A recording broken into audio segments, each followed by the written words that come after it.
नमस्कार दर्शक मित्रों। जय श्री राम, जय सिया राम। भगवान श्री राम का प्रादुर्भाव दिन यानी जगत पर आतताइयों पर धर्म का विजय कहा गया है। पहले भगवान राम को हम वंदन करते हैं।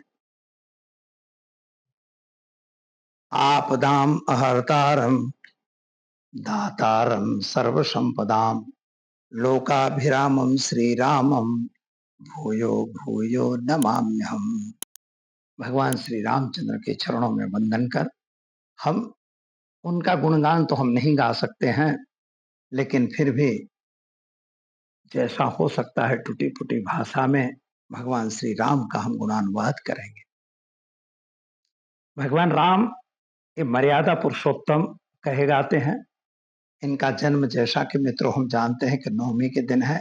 अगर 9 का पहाड़ आप पढ़ेंगे तो नीचे से लेकर ऊपर तक के पहाड़े में हर अंक पूर्ण अंक है, इसीलिए 9 के अंक को पूर्ण अंक कहा गया है। 9 से बड़ा कोई भी अंक नहीं होता। न्यूमरोलॉजी में भी अगर जाएंगे तो 9 का ही अंक मेन पार्ट होता है, और 9 का अंक जो है मंगल का है, यानी पराक्रम का अंक है। और इस वर्ष का अंक भी 9 है। यह भी एक बहुत बड़ी मतलब एक युति प्रत्युति कही जा सकती है। और खास तौर पर जैसा कि हम जानते हैं इक्ष्वांशु वंश में भगवान श्री राम ने अवतार धारण किया। महाराज दशरथ के यहाँ उन्होंने पुत्र के रूप में अपने आप को प्रादुर्भाव करवाया।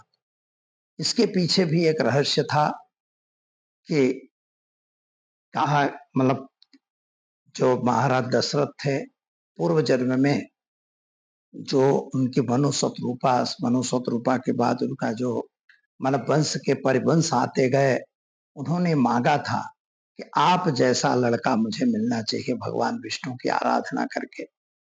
तो वही उनको अब भगवान विष्णु ने सोचा मेरे जैसा तो कोई होगा नहीं, तो मुझे जाना पड़ेगा।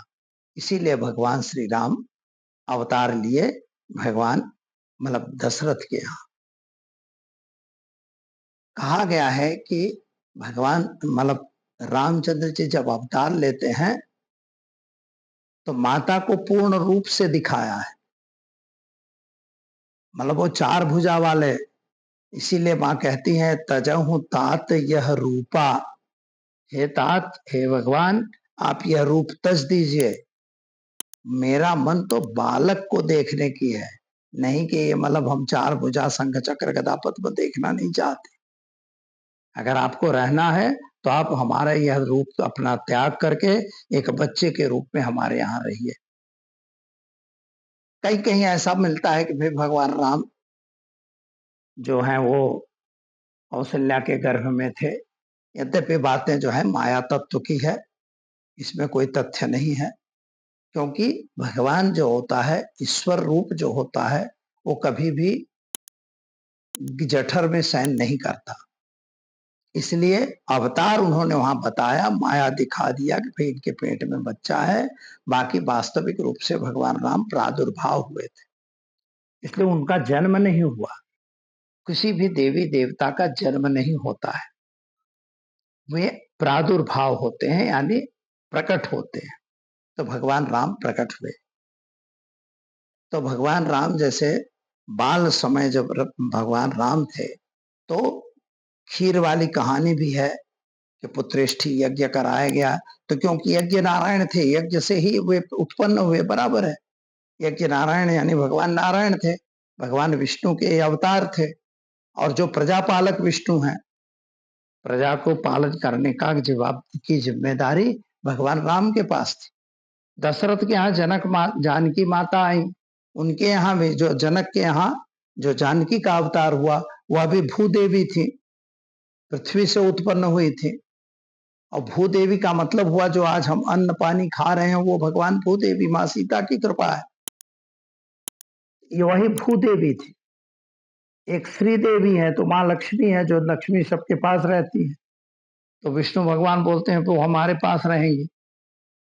कृष्णावतार में रुक्ष्मणी के रूप में वह मिली थी, और यहाँ भूदेवी खुद आई है सीता के स्वरूप में। और तीसरी देवी है लीला देवी, जो जगत में लीलाएं करती रहती हैं, कभी शोक, कभी दुख, कभी अच्छा, कभी बुरा।